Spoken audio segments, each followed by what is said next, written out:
Touchante est une escapade aux îles de la Madeleine où on redécouvre les trésors de la chanson traditionnelle. Dans ce balado, Daniel Martineau et moi, Odile Dion-Hachin, on se rappelle des personnes colorées qui ont porté la tradition chantée jusqu'à nous.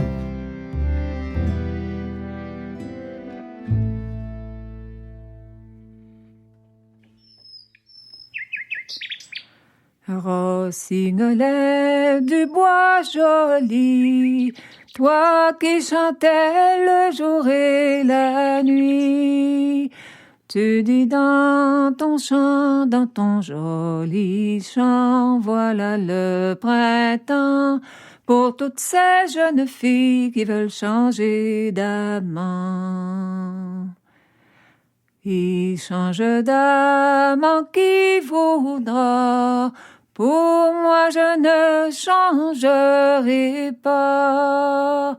J'en ai un de beau, il est charmant, c'est mon fidèle amant. Pour moi changer d'amant, je ne changerai pas. Daniel, on veut se parler de transmission de la chanson traditionnelle. Parle-moi de cette chanson-là en particulier. Comment est-ce que tu es entré en contact avec elle, puis en quoi est-ce qu'elle est tellement rattachée aux îles de la Madeleine? En fait, j'ai commencé par l'entendre. Ça a été enregistré par John Amarin sur la Bélance qui restait là. Et puis, tu vois, de John Amarin à Albéric Leblanc, qui est le filleul aussi de John Amarin. C'est par là que c'est passé. Lui, quand j'allais voir les gens du bel âge à Fatima, il était là. Puis Albéric, là, c'est un chanteur. Lui, là, quand il a une chanson dans la tête, il y en a 3, 4 autres chansons qui sont associées à lui. Puis là, il les positionne, là. Puis des fois, il est obligé de leur dire... Hey, toi, attends ton tour, je vais finir de chanter celle-là. Tu sais, c'est quelqu'un qui a été vraiment trempé là dans d'avoir entendu ces chansons-là, puis d'avoir été touché par ces chansons-là, puis de pas pouvoir s'en débarrasser d'une certaine manière, à part que de les chanter. Fait que j'avais vraiment beaucoup de plaisir à aller au bel âge, puis à ce qu'il soit là, à côté de moi, là. Puis je savais là qu'il en buvait là, de tout ça. On était vraiment axés sur la chanson. Puis la transmission, moi, dans mon parcours, j'aimais encore une fois, comment je dirais, aller du côté la transmission, la trans. Puis la trans, c'est beaucoup, justement, une des origines au néolithique de l'apparition de la chanson, parce que c'était tout un peu sacré, s'attacher aux éléments, puis tout ça. Puis, fait que c'est la mission de transmission, de la transe, de garder cette transe-là active d'une personne à l'autre. Puis je pense que c'est pour ça que c'est aussi fort, que ça n'a pas besoin d'un autre support, à moins d'être là maintenant comme on est dans une société de sollicitation puis de consommation, tout ça. Mais ça a marché, là, en tout cas, dans mon cas, ça marche encore. Oui? Oui. Hey, d'ailleurs, la chanson... Je l'ai entendu chanter par... il y a des Celtes en Espagne, ce qui s'appelle la Galicie, là, les Galiciens. Ils chantent en français. Ils chantent à peu près la même chose que John Amarin, à une virgule près. Je me dis, hey, la chanson, elle a été vraiment conservée, là. Puis elle s'est déplacée. Elle a voyagé, elle a traversé l'océan. Hein? Allant la belle dans au jardin, cueillir des fleurs et des beaux raisins, nous en cueillerons de mille couleurs pour nos serviteurs. C'est aujourd'hui la belle qu'il faut cueillir des fleurs. Allant la belle au cabaret, boire du vin de ce beau vin clair, nous envoierons de mille couleurs pour nos serviteurs. C'est aujourd'hui la belle qu'il faut cueillir des fleurs. Allant la belle, allant nous coucher, le lit est prêt à nous reposer.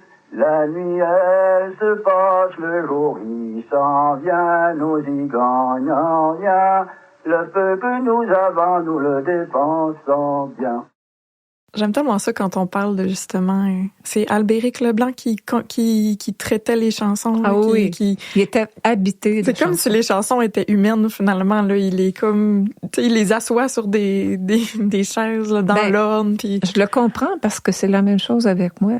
Ouais. Tu sais, j'entends une chanson, c'est sûr qu'il y en a une autre qui va émerger. Là, tu sais, il y a comme des territoires là, de chansons qui s'agglutinent. Je sais pas comment ça marche là, avec les synapses et tout ça. Là. Mm-hmm. Mais lui, c'était ça tout le temps. Tu sais, fait que je l'assoyais là, vraiment à côté de moi. Puis je savais là, ça allait sortir. Puis en plus, il y avait Alan Cummings là, de Lazare et Calusti là, avec ces deux-là. Et là. Les mettre dans la même pièce, ces deux-là, ça pouvait durer longtemps? Ça y allait. Ils étaient tellement heureux de pouvoir. Ah, là. oui. Puis je me disais, Caroline, malgré tout, on est capable de vivre ça. Là. Mais il reste que la chanson, ça nous habite là, pas seulement dans le cerveau non plus. Mm-hmm. Parce que pour avoir été beaucoup avec des gens qui sont supposés d'avoir l'Alzheimer puis perdre la mémoire, quand on se met à chanter, tac, ils sont là. Ils sont capables encore. Fait que c'est pas juste dans le cerveau, c'est dans tout le corps. Rosalie Chiasson, 92 ans, une belle chanteuse, qui justement perd la mémoire, mais quand c'est le temps de chanter, elle n'en pas mieux.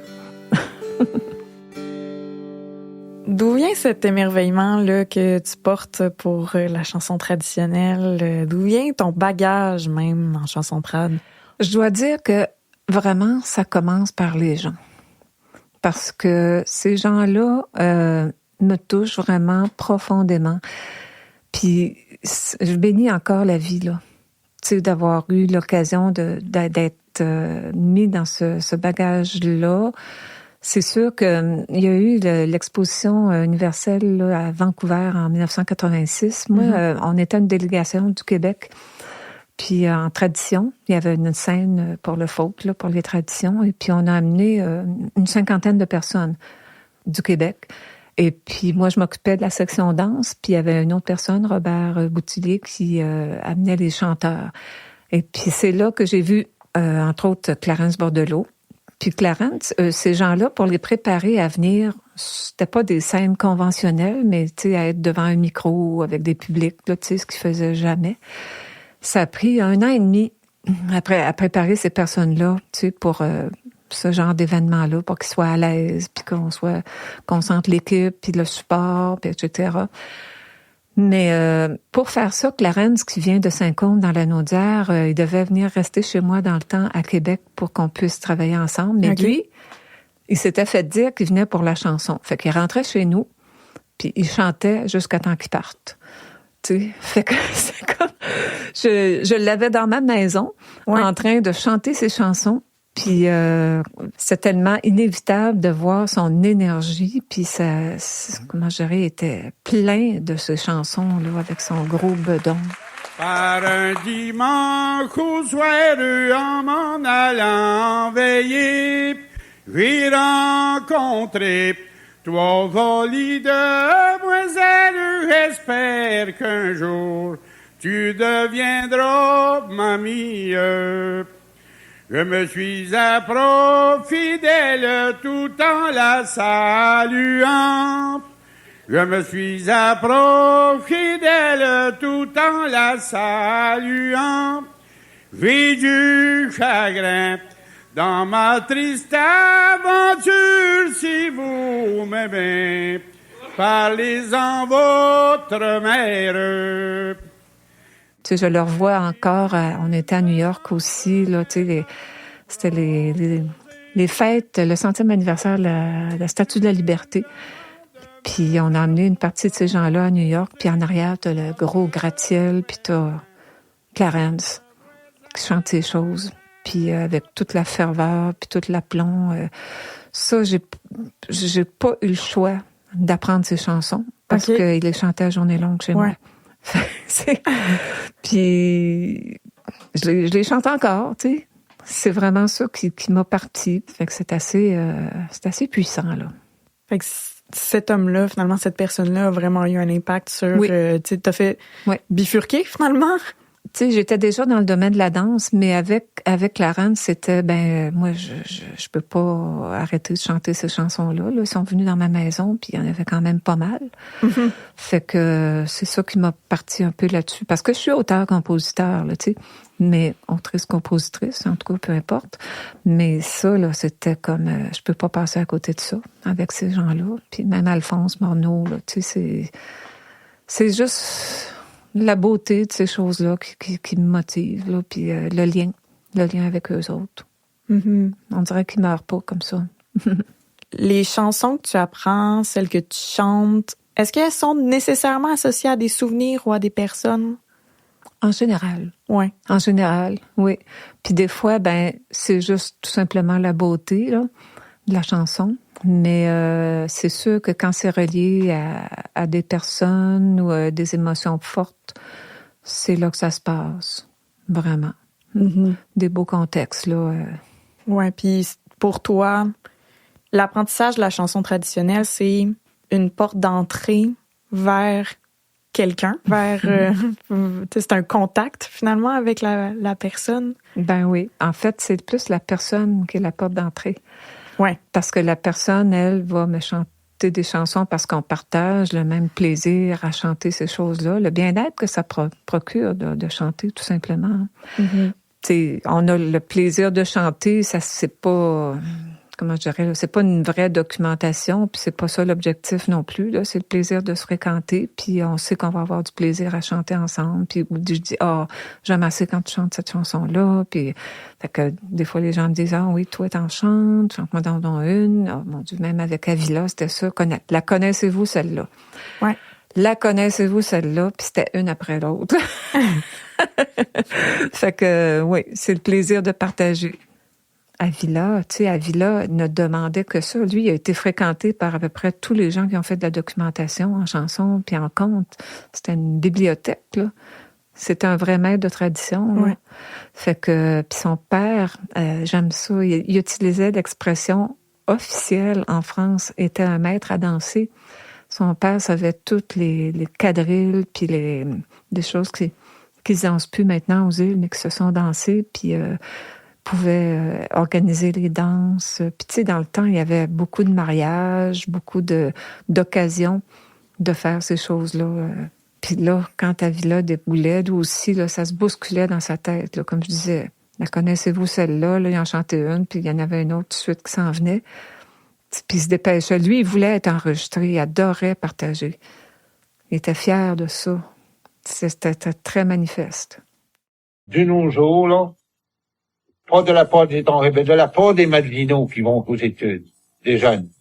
Eux autres, on voit pas cette pudeur, cette fausse pudeur du folklore. Tout contraire, ils connaissent, ils voyagent, puis ils se rendent compte que le folklore est une richesse, un patrimoine dont quelqu'un qui n'a pas de folklore, c'est du monde qui n'existe pas, qui n'a pas d'histoire. Est-ce que tu as des exemples de souvenirs mémorables qui sont associés à des chansons ou à des personnes là, que tu as côtoyées dans ton métier?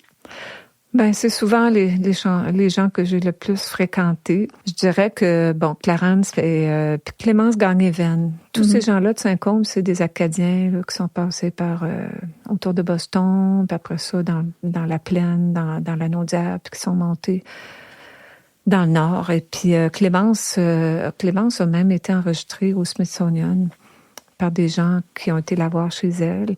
Et puis, elle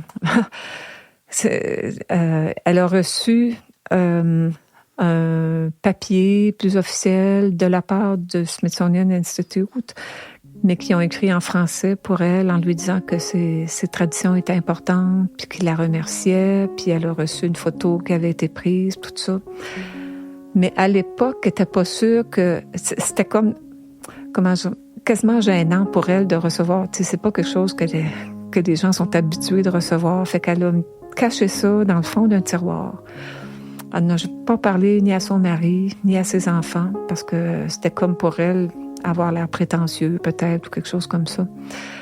Puis on s'est côtoyés là, jusqu'à sa mort, jusqu'à l'hôpital, puis tout ça. Puis à un moment donné, elle m'a dit, là, je vais parler à mes enfants, puis je veux te donner J'ai fait laminer ces deux choses-là, la photo puis le remerciement du Smithsonian. Puis elle dit ça, c'est ton héritage, je te le donne. C'est beau. Je suis émue. Ah. Oh, Clémence. Quand je suis près des montagnards, je chante toujours comme un oiseau. Le glou-glou de mon flacon résonne plus fort que mon violon. Les buveurs, les voyageurs sont toujours de bonne humeur. Elle dévorait la chanson. Sa mère chantait, son père chantait, puis c'était une chanson après l'autre, là. C'était comme ça que ça se passait. Fait qu'elle savait beaucoup, beaucoup de beaux répertoires, de belles chansons. Elle les chérissait, puis elle les entretenait. Écoute, les gens, des fois, elle voulait aller voir, mettons, Charles Aznavour à Montréal. Elle aimait les chanteurs, puis, ou les Gérola quand ils jouaient à Saint-Michel-des-Saints. Puis son mari travaillait à la Baie James, ça qu'elle ne voyait pas souvent. Fait que les gens, ils l'emmenaient voir les spectacles, mais à condition qu'elle chante dans l'auto pendant tout le trajet. On t'amène, mais il faut que tu chantes. Exact. Je t'écoute parler, puis ces personnes-là ont tout en commun que c'est comme si les chansons se bousculent à l'extérieur de leur bouche. Ben oui. C'est comme... C'est sûr. Quand tu fais 300-400 chansons, ouais. Il faut que ça sorte. Il y en a beaucoup, oui. Ouais. Puis c'est relié justement à l'entourage, aux parentés, puis tout ça. Fait que ça se déconnecte pas facilement. Merci pour ce partage-là. Et qu'on s'est aimé. Ouf! Ça a été de belles rencontres. Les composeurs de cette chanson sont trois jeunes et gentils garçons. Ils l'ont fait décomposer en vidant verres et flocons. Les buveurs, les voyageurs sont toujours de bonne humeur. Les buveurs, les voyageurs sont toujours de bonne humeur. Maintenant, Daniel, que tu as reçu de toutes ces belles personnes-là dont tu m'as parlé, c'est à ton tour d'être maître de tradition, donc de poursuivre cette tradition-là. Est-ce qu'il y a un intérêt, est-ce que tu sens qu'il y a un intérêt de la communauté, là on est aux Îles-de-la-Madeleine, là, sens-tu qu'il y a un intérêt de la part de la communauté des îles à justement connecter ou reconnecter avec cet héritage-là dans la chanson traditionnelle? Une bonne question. Je suis pas complètement sûre de ça parce que il y a eu quand même une grosse rupture puis un changement de conception de la chanson comme un produit à acheter ou à promouvoir d'une autre manière. Il y a encore une espèce de, pas un malaise, mais ce que j'appelle une blessure identitaire, là, d'avoir été conquis, qui fait que les gens sont pas encore solides. Ouais, puis ça, c'est à travers le Québec, là. C'est absolument. C'est pas que ici, là. Ouais. Oui, vraiment. Parce que ça, comme je dis, là, il y a quelque chose à faire de ce côté-là, sans prétention, là. Je pense pas que je vais bouleverser tout ça, mais j'aimerais beaucoup pouvoir l'exprimer. Parce que les îles, c'est comme une planète en soi, hein. Ouais. Au niveau de l'identité culturelle, puis en plus, c'est très typé selon les cantons, les villages. Il y a une grande, grande variété. Tu sais, les chansons qui se chantent à grande entrée, ils se chantent pas nécessairement ailleurs, là, dans les répertoires. Fait qu'il y a une belle richesse à promouvoir, là, de ce côté-là. Tu sens pas que t'es arrivé au bout? Tu sens qu'il y en a encore beaucoup il y a trop de chansons, là. À découvrir, ouais. Surtout que quand on a maintenant accès aux archives, on s'en rend compte, là. Ouais. Tu sais, parce que ce qui arrive, là, tu sais, sur la plateforme, mettons des chansons, il y en a 480 quelques, là. Mais ça, c'est juste les places où les gens ont été enregistrés. Mais peut-être que plein d'autres places, ça chantait aussi, là. C'est pas, ça représente pas la réalité de la pratique. Ouais, c'est ça. Mais là, l'enjeu, là, c'est vraiment de considérer qu'il peut, oui, avoir une culture de consommation, mais qu'on n'est pas obligé de rejeter les racines, parce que, comme disait l'autre, pas de racines, tu pars au vent, là. Fait que, tu peux perdre ton identité facilement, puis ça se voit, là. Fait que, faut faire attention. Il y a un bout qui se fait avec les écoles. Oui. Parce que je savais que ça serait par là qu'il fallait commencer. Parce que ça, c'est une mémoire intacte, là. Ça s'imprime là à long terme. Puis enlever l'idée que c'est vieux. C'est le futur de l'identité culturelle. Moi, c'est comme ça que je vois ça. Mais bon, ça m'appartient. Penses-tu que ça aide d'avoir justement des espaces qui sont dédiés? Je pense à des espaces physiques, comme à des espaces Internet aussi, là. Donc des espaces... c'est pour ça que j'ai créé un site web à voir, tu sais, comment ça va communiquer. Puis, tu sais, idéalement, plus ça se fait avec des personnes, mieux c'est. Les cercles de chansons, je vais recommencer à faire ça, c'est sûr, là. Mais c'est ça, tu sais, s'il y avait un espace plus dédié, là, ce qu'il n'y a pas tant que ça, ça aiderait. Tu sais, un espace... Il y a des jams de musique, ça, c'est l'exemple. Tu sais, des jams de musique, c'est ce que ça fait. Mais des jams de chansons, il pourrait avoir des espaces. Ouais. Honnêtement, là, des fois, je m'ennuie de chanter avec d'autres mondes. OK. Parce que, tu sais, ceux que je connaissais avant est mort, ici, en tout cas. Mais en même temps, je transmets.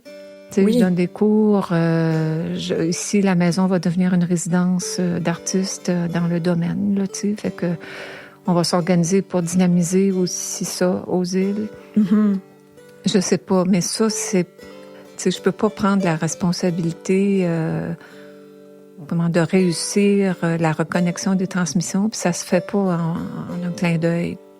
Tu sais, là, j'ai fait mon bout de structure aux îles, là, avec le réseau, mais c'est ça, je fais mon possible, avec tout mon cœur.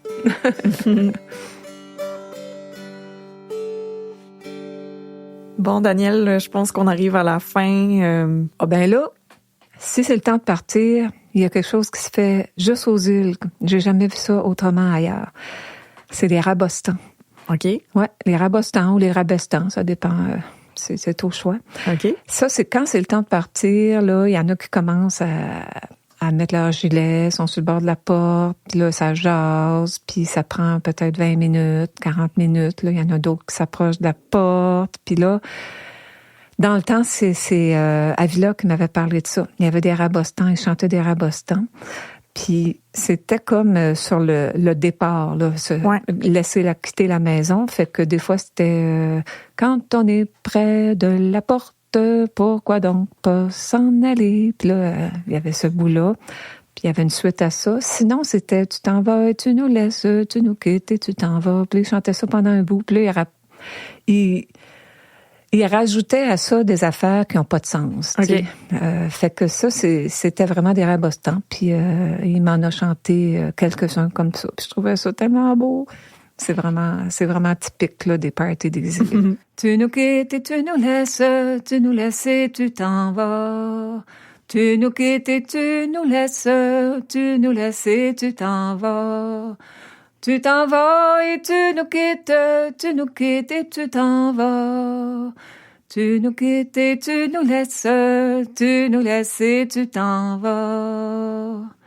Un crapaud pris dans la glace, pas moyen de l'arracher. On lui hale sur la carcasse, on entend les os craquer. Un maquereau plus fou qu'un singe regarda la bulbe de bois. Tu nous laisses et tu nous quittes et tu t'en vas. Merci pour cette belle opportunité-là, Danielle, d'avoir pu parler avec toi.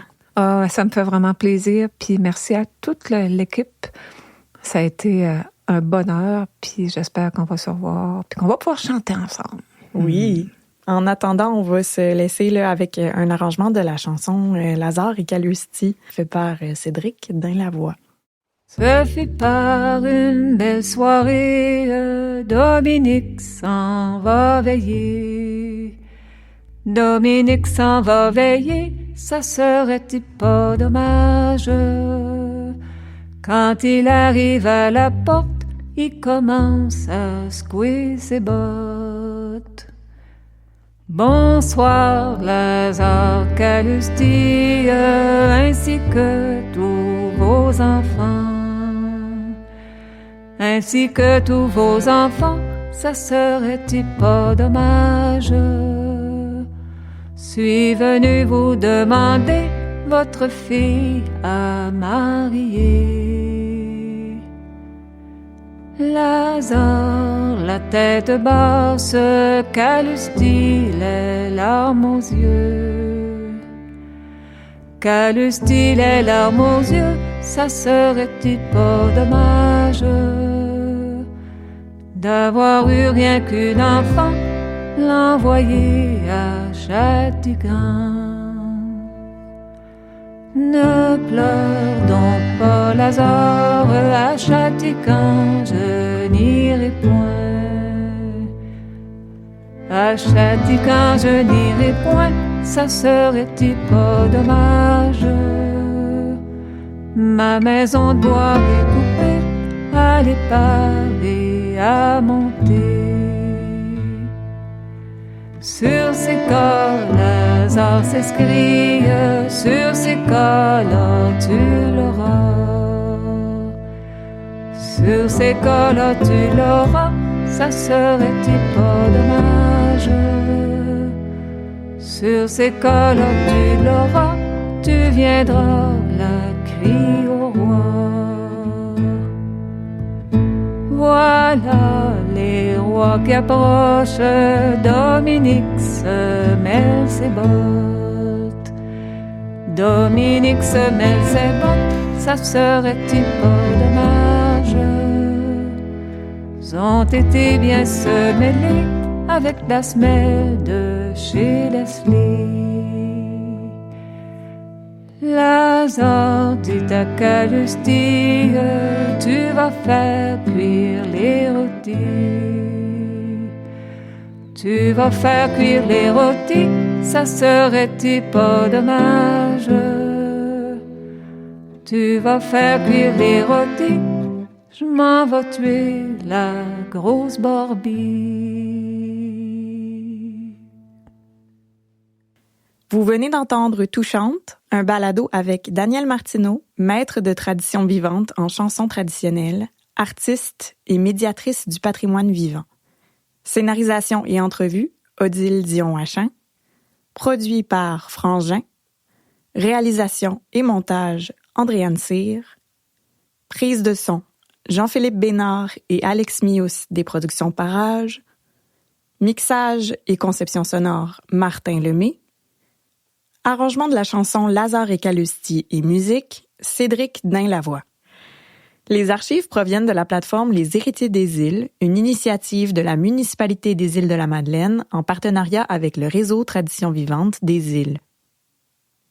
Touchante est une production du Conseil québécois du patrimoine vivant. Producteur exécutif, Gilles Pitre. Ce balado a été réalisé dans le cadre de la formation en chansons traditionnelles, rendu possible grâce au soutien financier de la Commission des partenaires du marché du travail à travers le Fonds de développement et de reconnaissance des compétences de la main-d'œuvre.